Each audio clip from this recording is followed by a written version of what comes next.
जैसे जब मुसलमान भारत में आए थे उससे पहले भारत की भाषा क्या थी? बेसिकली उत्तर भारत में उस समय एक बोली भाषा थी, इसका नाम था खड़ी बोली। क्या नाम था? हिंदी का शुरुआती रूप। हिंदी नहीं, हिंदी से थोड़ा सा शुरुआती रूप, जिसको क्या बोलते थे? खड़ी बोली। मुसलमान जब भारत में बाहर से आए तो उनकी भाषा थी अरबी और फारसी। क्या थी? उनको अपने वाली नहीं आ रही, अपने को उन वाली नहीं आ रही थी। फिर एक मिली जुली भाषा बनाई ताकि समझ में आ जाए दोनों की। उर्दू। कौन सी बनाई? उर्दू भारत की भाषा है, मुसलमानों की नहीं। उर्दू मुसलमानों की होती तब तो भारत के अलावा बाकी मुसलमानों को भी आनी चाहिए ना। पाकिस्तान से बाहर किसी को नहीं आती। इधर पाकिस्तान, इधर बांग्लादेश, अपनी बनाई हुई है।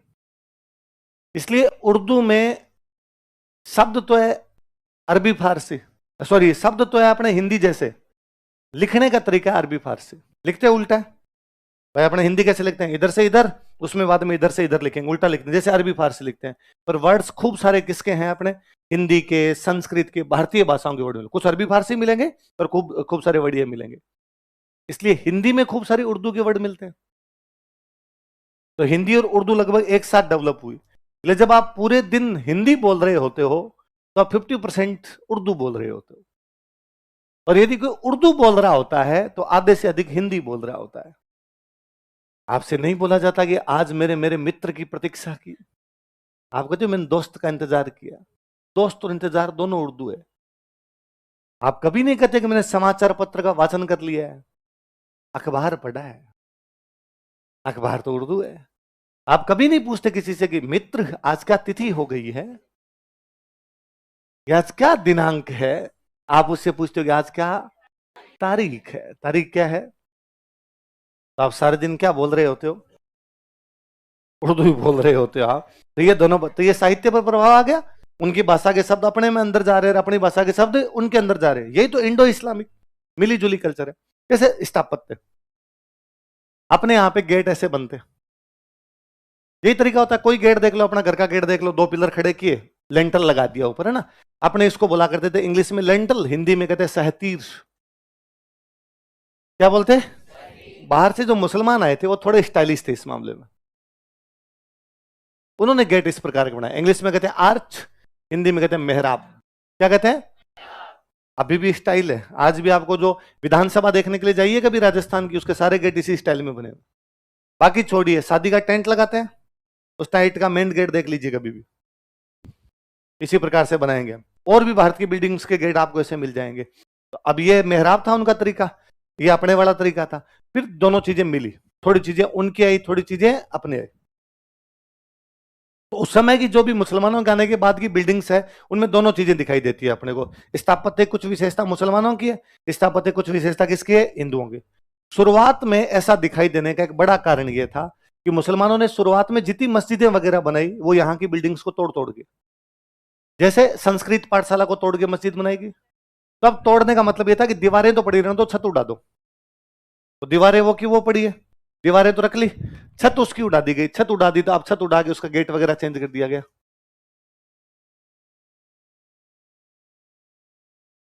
मीनारें खड़ी कर दी गई, तो थोड़ा अलग प्रकार से हो गया। अब उसकी ये दीवारों को आप देखोगे तो वो चीख चीख के कहती है मंदिर है। सरस्वती माता का मंदिर था, सरस्वती कंठा भरण, उसमें साथ में पाठशाला चलती है आपकी। छत वगैरह आप देखोगे तो आपको लगेगा मस्जिद है। नीचे से इंडो और ऊपर से इस्लामिक। तो शुरुआत का कारण तो यह था। पर धीरे धीरे जब मुसलमान यहाँ स्टैब्लिश हो गए तो उन्होंने कहा नहीं भाई, अपने खुद की बनाएंगे। नहीं बनाते, पुरानी बिल्डिंग क्यों ले, नई बिल्डिंग बनाते हैं। और बनाने वाले तो सारे इंडियन थे। और मिस्त्री वे लोग होते हैं जिनको आप कितना भी बता दोगे ऐसे बनाना है, वो बनाता ठीक वैसे जैसे उसको आता है। उसके अलावा वो कोई आपकी बातें सुनता, मतलब आप किसी आर्किटेक्चर से मैप बनवा के लाए, नक्शा बनवा के लाए, यहाँ रसोई होनी चाहिए, यहाँ ये होना चाहिए, यहाँ ये होना चाहिए, वो आपकी सारी यहाँ में यहाँ मिला लेगा। लेकिन आपके जाने के बाद फिर वो कहेगा। 26 साल का एक्सपीरियंस है। और ये कल के छोरे जो यूं कागज में बना बना के देते हैं, इनको पता है क्या करना है क्या नहीं करना। मैं अभी भी यूं डोरी फेंकूं तो सीधी जाती है। तो नापने के लिए गुणिया फेंकते हैं ऐसे, तो मैं आज ही फेंकू तो मेरा सीधा सीधा चला जाता है। और ये मेरे को बताएं क्या करना है क्या नहीं करना है। इवन वो आपको कन्विंस तक कर लेते हैं कि नहीं, सीढ़ियों के नीचे वॉशरूम बनाना, अलग बनाना है आपने, और अपने आर्किटेक्चर वाले नक्शे को छोड़ते हैं साइड में, अपने वही करते हैं जैसा कौन करवा रहा होता है अपने से, मिस्त्री जी करवा रहे होते हैं। तो मुसलमान राजाओं ने खूब कहा कि ये करना है, ये करना है, ये करना है, उसने कहा, और उसने किया वही जो उसको करना था। जैसे दिल्ली में एक सुल्तान हुआ गयासुद्दीन तुगलक, क्या नाम था? अच्छा, ये शुरुआत में जो तुर्क आए थे ना, ये अपने मकबरे खुद भी बनवा लिया करते। मकबरा समझते हो भाई? हिंदुओं में जला देते हैं, मुसलमानों में क्या करते हैं? दफनाते। तो जहां दफनाते उसके ऊपर बिल्डिंग बनाते। जैसे ताजमहल मकबरा है, ताजमहल क्या है? मकबरा। जहां दफनाया गया वहां पर ऊपर क्या बना देते? मकान बना देते। तो शुरुआत में जो मुसलमान राजा है उन्होंने खुद के मकबरे पहले ही बनवा लिए। दो कारण, एक तो उनको अपने बेटों पर भरोसा नहीं था कि क्या पता बनवाएगा कि नहीं बनवाएगा, एक दूसरा पता नहीं कैसा बनवाएगा, तो पहले ही अपना मकबरा बनवा देते, फिर कहते भाई मैं मरूं तो मेरे को यहां पे दफना देना। तो दिल्ली में एक सुल्तान हुआ, उसका नाम क्या है? गयासुद्दीन। उसने मिस्त्री बुलाया, उसने मिस्त्रियों को कहा कि एक मकबरा बनाना है, पूरी इस्लामिक विशेषता। मिस्त्रियों ने कहा डन, पक्का, आप जैसा कहोगे वैसा बना देंगे। उसने कहा सबसे पहले नीचे तो होनी चाहिए एक झील, आर्टिफिशियल लेक, कृत्रिम झील। ठीक है साहब, बना दी। अब बताओ, अब इसके अंदर एक बनाया जाए चबूतरा, बना दिया साहब। अब बताओ कि इसके साइड साइड में खींची जाए मीनारे, खींच दी साहब। अब बताओ कि अब इसके बीच में बनाई जाए बिल्डिंग, उसका गेट होना चाहिए मेहराब स्टाइल का, हो गया साहब। अब बताओ इसके ऊपर बनाया जाए गुंबद, बना दिया। अब बताओ, बस ये करना है। अपने वालों ने ठीक यहां तक ऐसा ही किया। ऊपर जाने के बाद उसके भगवान जाने क्या जी में आई, उसने एक तो बनाया कलश और एक बनाया आमलक। क्या बनाया? कलश होता है कलश अपने, तो ये अपने मंदिरों में बनाते थे, कलश और आमलक।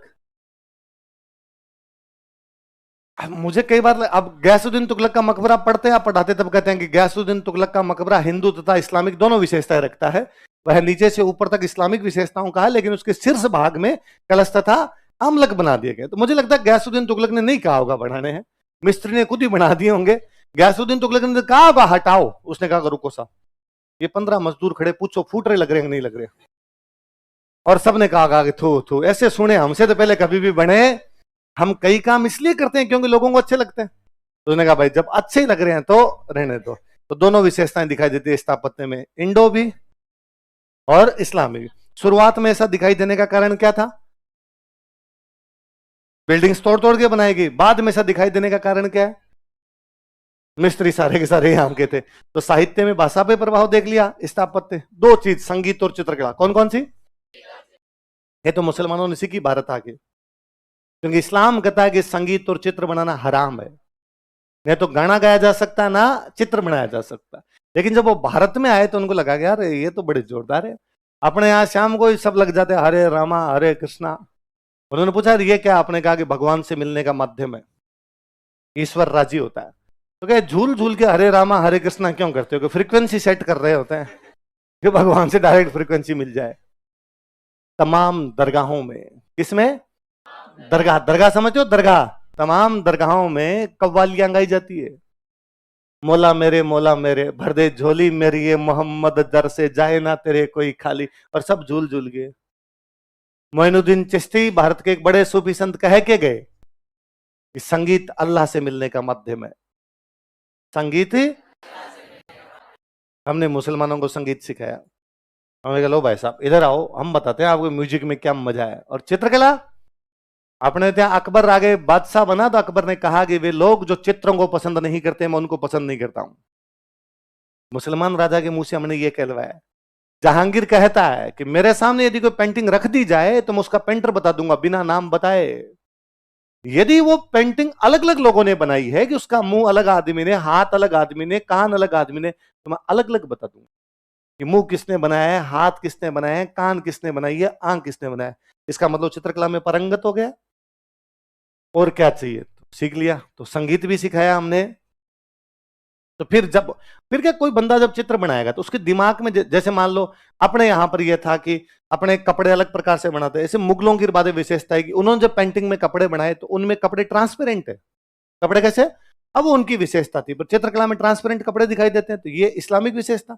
चित्र अपनी तरह बना हुआ तो कैसा? इंडो। उनकी कलर बड़े यूज चमकीले, वैसे ब्राइट साइनी कलर ज्यादा यूज में लेने लग गए, वो उनकी विशेषता आ गई।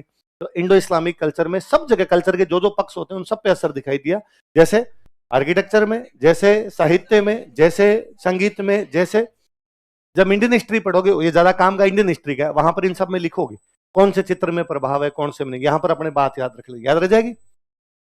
एक पॉजिटिव ये हुआ कि अपने यहां पर दो नए आंदोलन प्रारंभ होते हैं, सूफी और भक्ति। कौन कौन?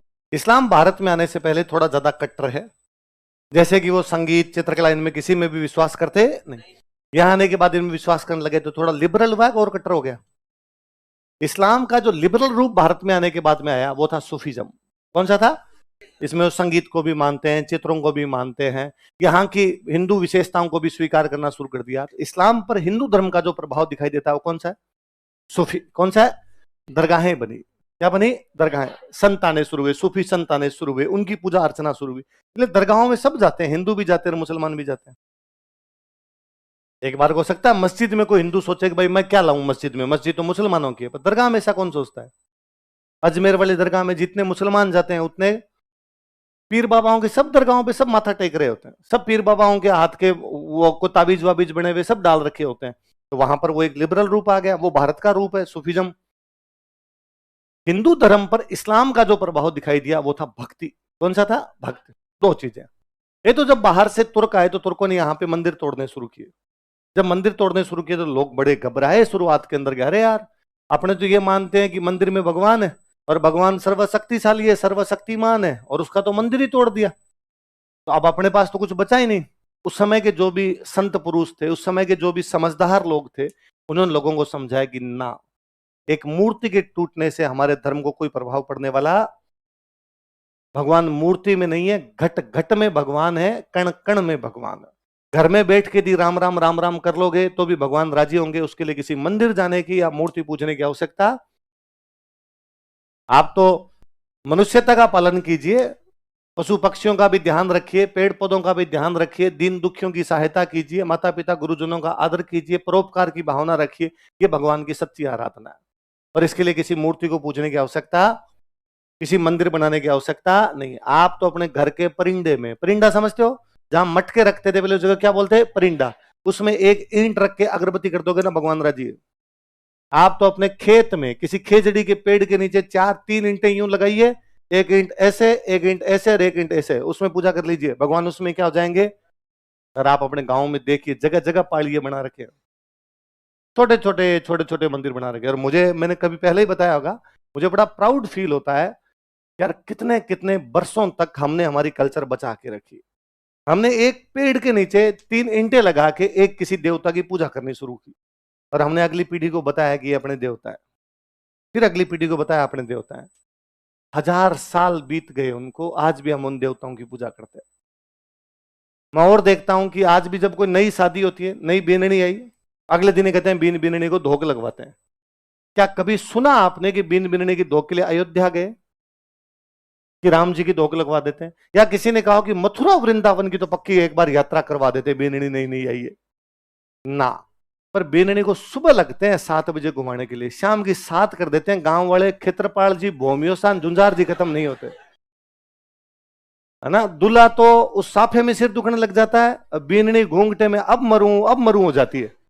उसके बावजूद पूरे दिन धोख लगवाते हैं, क्योंकि हम उस नई लड़की को बता रहे होते हैं कि ये वे लोग हैं जिन्होंने हमारी रक्षा की थी, ये वे लोग हैं जो धरती के लिए काम आए थे, ये वे लोग हैं जिनको 1000 वर्षों से हम देवता मान के पूज रहे हैं। तुम इस घर की धीरानी बनी हो, तुम्हारी संतान इस घर को चलाएगी, तुम बताना संतान को कि इनकी पूजा करे। हम पहले दिन से उसके मन में ये संस्कार डाल रहे होते हैं। ये हमारा एक नया कंसेप्ट आया था, इसमें हम बिना मूर्ति के भगवान की पूजा कर रहे थे। भक्ति आंदोलन। कौन सा आंदोलन था? भक्ति आंदोलन। तो उधर मुसलमानों की तरफ से कौन सा शुरू हुआ? सूफी। हमारी तरफ से कौन सा शुरू हुआ? नई चीज, जिसके अंदर ज्यादा कोई हमें मूर्ति और भगवान या पुजारी जी की कोई आवश्यकता नहीं थी। तो 2 नई चीजें आ गई, भक्ति और सूफी। अब नकारात्मक। अभी हम जब बात कर रहे हैं कि मंदिर तोड़ दिए गए, किसी चीज को जब तोड़ोगे वो कल्चर के लिए पॉजिटिव है कि नेगेटिव है? उस समय भारत में बेसिकली 2 धर्म हुआ करते बड़े तौर पे, हिंदू और बौद्ध। कौन कौन से? हिंदू और बौद्ध। हिंदुओं के होते मंदिर, बौद्धों के होते मठ। हिंदुओं के तो मंदिर, बौद्धों के दोनों तोड़े गए। इससे हमारी आर्ट एंड कल्चर को क्या पहुंचा? नुकसान। या हमारी स्थापत्य कला क्या पहुंचा? नुकसान। लिखो, जब हम ये कहते हैं कि मंदिर तोड़े गए, उस समय के हमारे जो मंदिर है ना, वो केवल मंदिर नहीं है, वो स्कूल थे। वो क्या थे?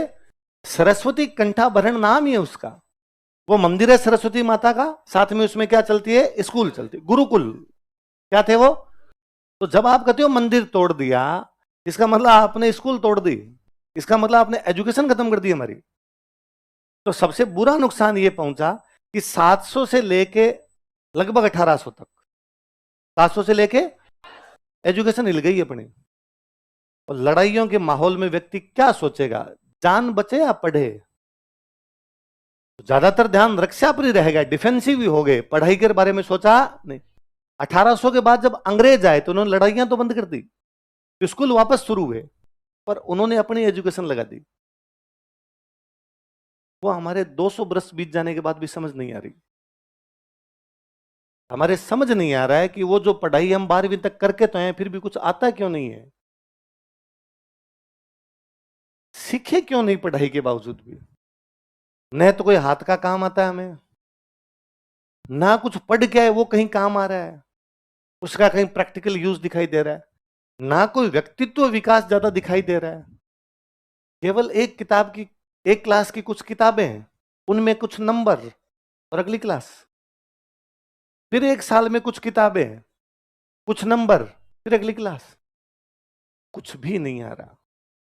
डी रूटेड लोग, ऐसे देश में जिसका उन किताबों से कोई लेना देना नहीं था, वो किताबें पढ़ा दी गई। इसलिए न तो हमें खुद वाला याद रहा, न उनवाला ले पाए। आधी छोड़ पूरी को ध्यावे, आधी मिले न पूरी पावे। अपने वाले को छोड़ के दूसरी तरफ जाने का प्रयास किया, ना खुद वाली मिली ना वो वाली मिली, ना दोनों में कोऑर्डिनेशन हुआ, ना माया मिली न राम, दोनों से रह गया। ये बड़ा बुरा हुआ हमारे साथ में कि हम उससे कट गए पूरी तरीके से, कि वो चीजें हमारे अब समझ नहीं आ रही कि है क्या वास्तव में। कैसे 1000 वर्षों तक इस राजस्थान के लोगों ने बिना बारिश के पानी कैसे रखा। आज हर शहर कह रहा है कि जल संकट है, जल संकट है। हमने 1000 वर्षों तक बिना बारिश के ऐसी ऐसी जगह पे रहे हैं जहां पे अब किसी आदमी को अब भी यूं सोचा जाता है कि यार यहां रहते कैसे थे। आप बॉर्डर इलाके में घूमिए कभी, बीकानेर, जैसलमेर, बाड़मेर, इस इलाके में घूमिए, ठीक एकदम टिपिकल बॉर्डर इलाके में, आपको आज भी लगेगा यार 1000 साल पहले कोई आया ही क्यों था यहां। रहना छोड़िए, यहां आप कैसे सकता है, क्या साधन रहा होगा। और यदि ये गांव 1000 साल से बसा हुआ है तो क्या खाते थे, क्या पीते थे। बारिश साल में ले दे के 20 दिन नहीं होती है, 355 दिन का सूखा जाता है आपका, 10 दिन के आसपास आपकी बारिश होती है। उसके बावजूद उन लोगों ने नहीं कहा कि हमारे पानी कम पड़ रहा है। उन्होंने अपने तरीके अपनाए कि पानी स्टोर कर लेंगे हम, और एक बार में इतना स्टोर कर लेंगे कि राम जी 5 बरस नहीं बरसे ना तो प्यासे तो नहीं मरेंगे। उनके अपने तरीके थे। उन्होंने ये तक पता लगा लिया था कि पानी किधर से किस प्रकार से आता है, तो तालाब वहीं खोदा जाए जहां पर पानी स्टोर किया जा सके।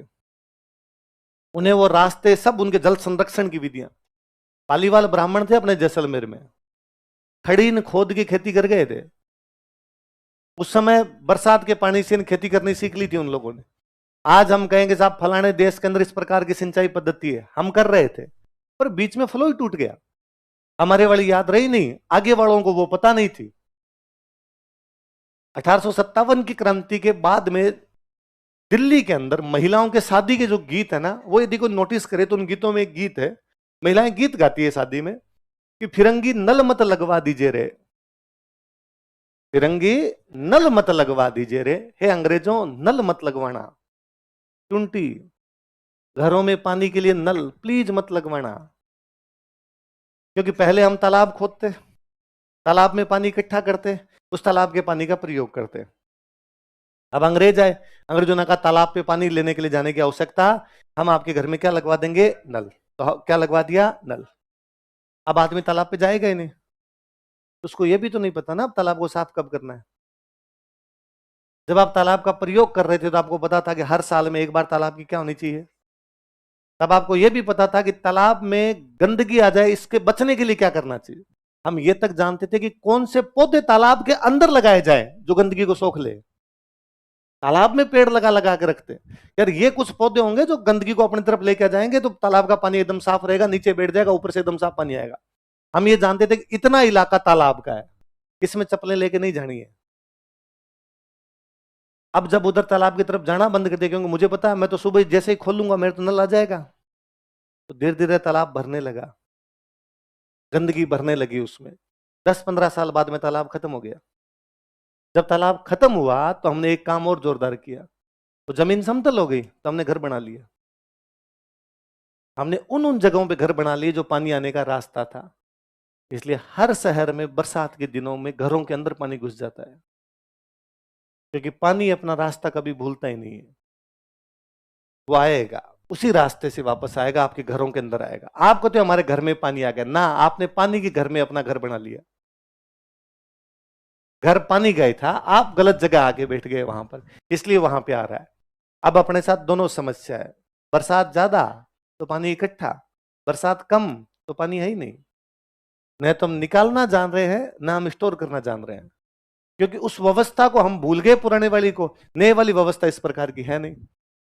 धीरे धीरे उन नलों में पानी आना बंद हो गया। अब अगर टैंकर मंगाओ, वो महिलाएं गीत गा रही है आज के 150 साल पहले कि फिरंगी नल मत लगवा दीजिए रे। कभी आप पढ़ना, एक अनुपम मिश्र बहुत अच्छे राइटर है, उनकी एक बहुत अच्छी बुक है राजस्थान की रजत बूंदे। क्या नाम है?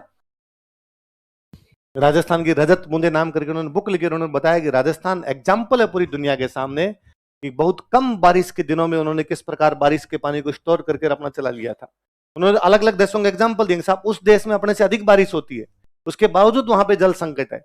राजस्थान में उनसे कम बारिश होती है, उसके बावजूद हमारे जल संकट है। बड़ी अच्छी 2 किताबें उनकी, एक तो राजस्थान की रजत बूंदे, एक उनकी किताब है आज भी खरे हैं तालाब। आज भी खरे हैं तालाब, खरे उतरते हैं तालाब। आप कभी बीकानेर साइड में, चूरू साइड में जाइए और उन गांव के नाम नोटिस कीजिए, हर गांव के पीछे सर है। गांव का नाम है तोलिया सर, गांव का नाम है हरपाड़ सर, गांव का नाम है पातली सर, गांव का नाम है भेरू सर। मतलब इसने तालाब बनाया, उसके नाम पर गांव का नाम है। हम समझते थे कि सबसे महत्वपूर्ण कोई चीज है तो वो कौन है? तालाब। ये चीजें कहां से आई? शिक्षा से। शिक्षा क्या हो गई? बंद। सबसे भयंकर नुकसान है। तीसरा लिखो।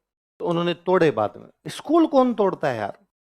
उन्होंने सारे के सारे स्कूल तोड़े। नालंदा विश्वविद्यालय था हमारे, तो एक ऐसा विश्वविद्यालय जिसका एंट्रेंस एग्जाम लगता था और 10 में से 2 पास होते, 8 फेल हो जाते।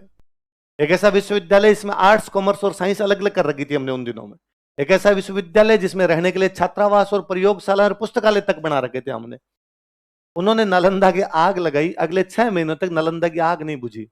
कितनी किताबें रखी होगी, कितना सारा साहित्य होगा जिन्होंने एक तुड़ी में स्वाहा करके रख दिया। एक एग्जाम्पल हमने पढ़ा, हमारे अजमेर में सरस्वती कंठाभरण थी, तोड़ गए। ऐसे सैकड़ों सैकड़ों, पता नहीं कितनी स्कूलें थी, वो सारी क्या कर दी गई। एक बहुत अच्छे राइटर में खलील जिब्रान, क्या नाम है? खलील जिब्रान की कहानी है कि एक बार शैतानों के राजा ने घोषणा की कि नए शैतान का चुनाव किया जाएगा। शैतान मतलब दुश्मन और दानव, दैत्य, राक्षस, बुरे लोग। शैतानों के राजा ने घोषणा की कि नए शैतान का चुनाव किया जाएगा। मैं बूढ़ा हो गया हूं, अब नया शैतान राजा बनाना है। आओ तुम बताओ कौन तुम में से सबसे बड़ा शैतान है। 6 महीने का समय, कुछ ऐसा करके शैतानी करके आओ कि मुझे लगे कि ये शैतानों का राजा बन सकता है।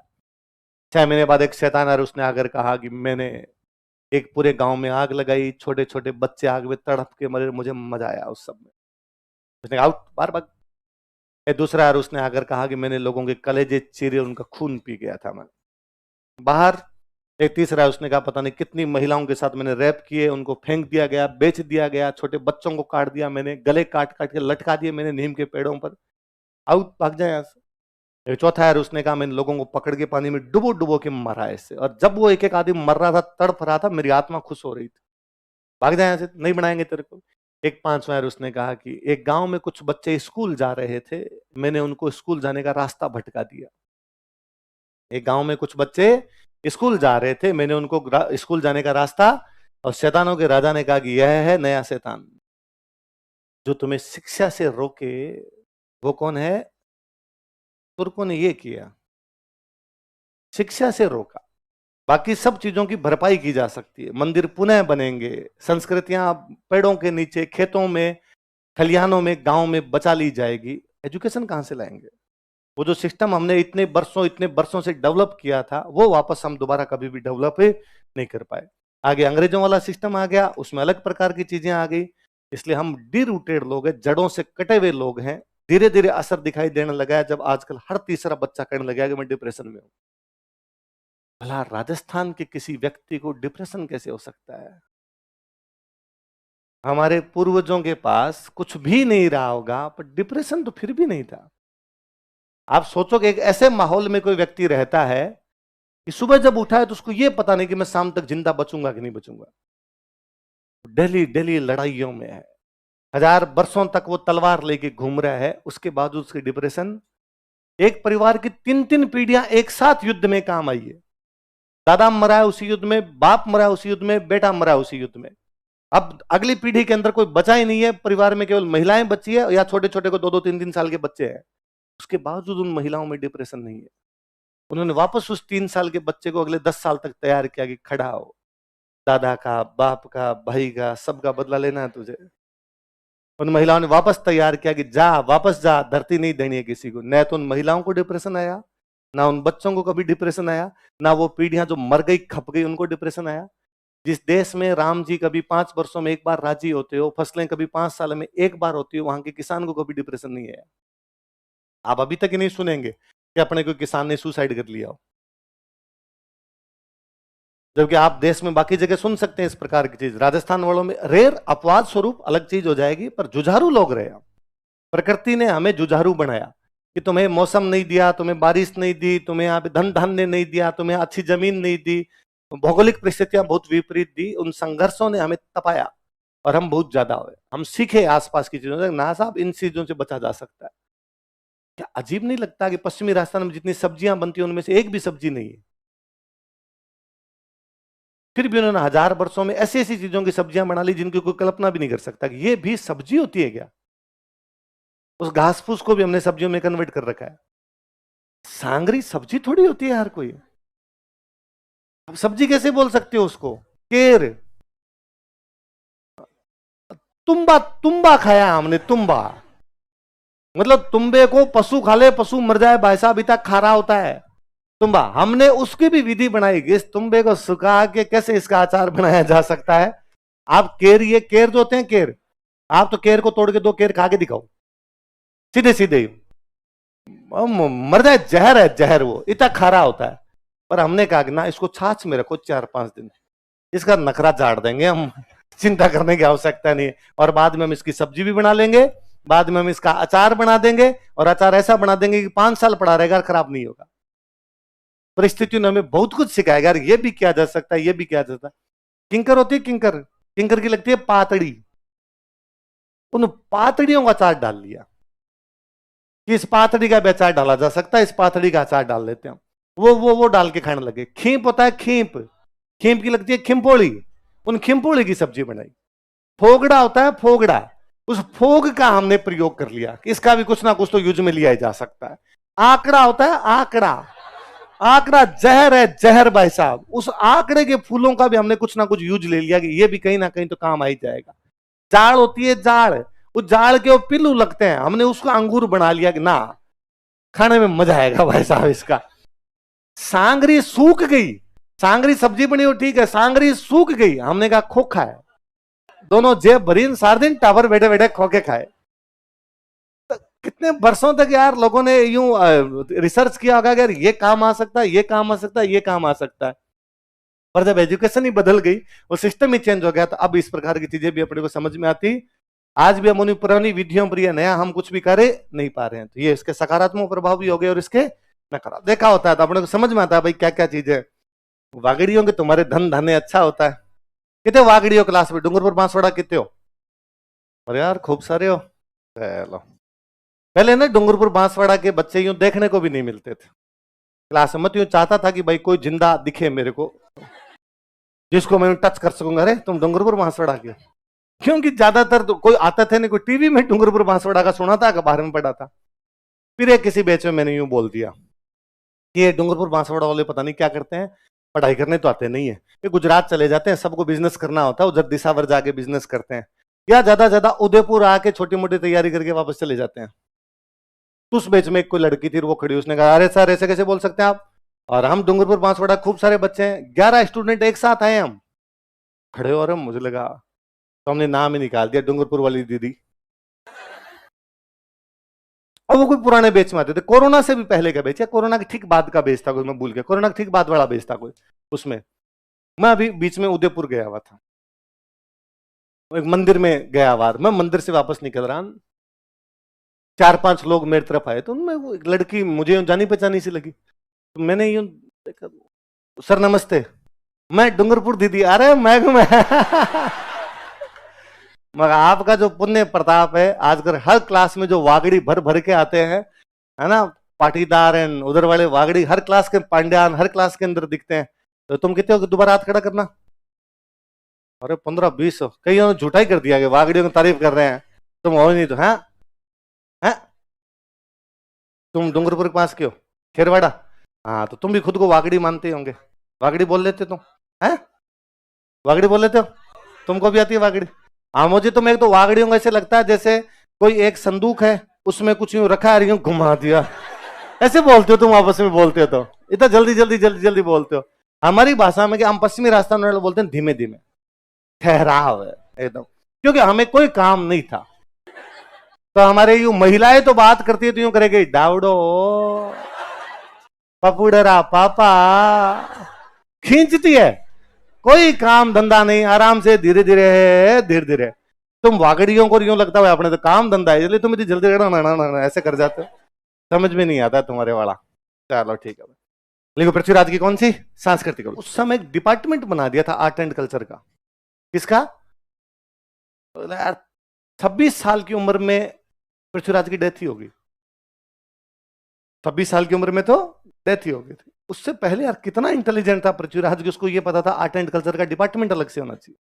और ऐसे लोग तभी याद किए जाते हैं कि वो अपने जीवन में कुछ ना कुछ अलग करके गए होते हैं। मैं कहता हूं कि मैंने आपको विग्रह चतुर्थ पढ़ाया था, मैंने खूब यूं तारीफें की, मैंने कहा कि मैं मूवी बनाऊंगा ऐसी खूब सारी, पर जब तक हमने विग्रह चतुर्थ नहीं पढ़ा था, आप तो जानते भी नहीं थे ना, या इतनी बातें तो कम से कम नहीं जानते थे।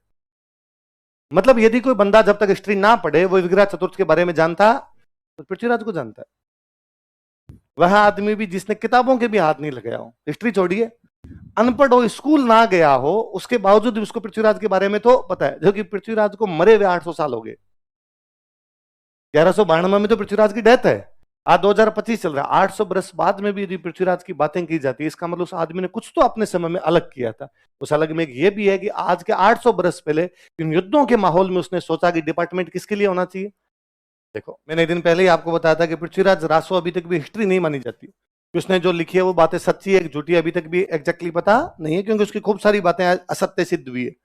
लेकिन पृथ्वीराज विजय वाली बहुत सारी बातें सिद्ध हुई, इसलिए हमने बार बार पृथ्वीराज विजय को कोट किया। हमने कहा कि अजय राज ने धरती को चांदी से ढक दिया, किसमें लिखा हुआ है, पृथ्वीराज विजय। हमने पढ़ा कि वेरी घट की उपाधि किसमें है, पृथ्वीराज विजय। हमने पढ़ा कवि बंधु की उपाधि किसमें, पृथ्वीराज विजय। तो हम क्यों कर रहे हैं पृथ्वीराज विजय को बार बार कोट, क्योंकि ज्यादा अच्छी किताब कौन सी मानी जाती है, भाई पृथ्वीराज विजय में एक बड़ी कमी है, पृथ्वीराज विजय त्राइन के पहले युद्ध पे जाके समाप्त हो जाती है। त्राइन का पहला युद्ध हुआ, पृथ्वीराज चौहान की जीत हुई, हैप्पी एंडिंग। यदि वो पृथ्वीराज विजय में पृथ्वीराज के बारे में आगे 1 साल का वर्णन और देता, यदि हमें त्राइन के दूसरे युद्ध के बारे में बताता, तो हमें शायद पता चलता कि पृथ्वीराज की मृत्यु कैसे हुई। अभी तक हमारे पास में अलग अलग लोगों के अलग अलग कंसेप्ट है। लक्ष्मीधर कहता है युद्ध में लड़ता हुआ मारा गया, हसन निजामी कहता है कि उसने कुछ दिन तक अधीन राज किया, फिर उसने विद्रोह किया, फिर उसको हमने मारा है। चंद्रबरदाई कहता है आंखें निकाल दी, फिर वहां ले जाके मारा है। अलग अलग खूब सारी थियरी है। यदि जैनक लिखता शायद ज्यादा अच्छा लिखता, और मुझे लगता है पृथ्वीराज की मृत्यु तो किसी भी बुरे तरीके से की गई होगी तुर्कों द्वारा, इसलिए जैनक से लिखा ही नहीं गया। कई बार आप अपने हीरो की छवि को खराब नहीं करना चाहते, आपको वो मंजूर ही नहीं होता अंदर से, यार यार मेरा हीरो था, इसने सब काम ऐसे किए, अंत में जाके इसके साथ ऐसा हुआ, तो मेरे से लिखा ही नहीं जा रहा है। उसने हैप्पी एंडिंग कर दी। ठीक MS धोनी की मूवी की तरह। MS धोनी की मूवी आई थी 2014-15 के आसपास में, पर मूवी 2011 पर समाप्त हो जाती है। वर्ल्ड कप का फाइनल है, बॉम्बे का स्टेडियम है, धोनी छक्का लगाता है, उधर रवि शास्त्री की आवाज आती है, Dhoni finishes match in style, और उसी के साथ ही party begins in the dressing room.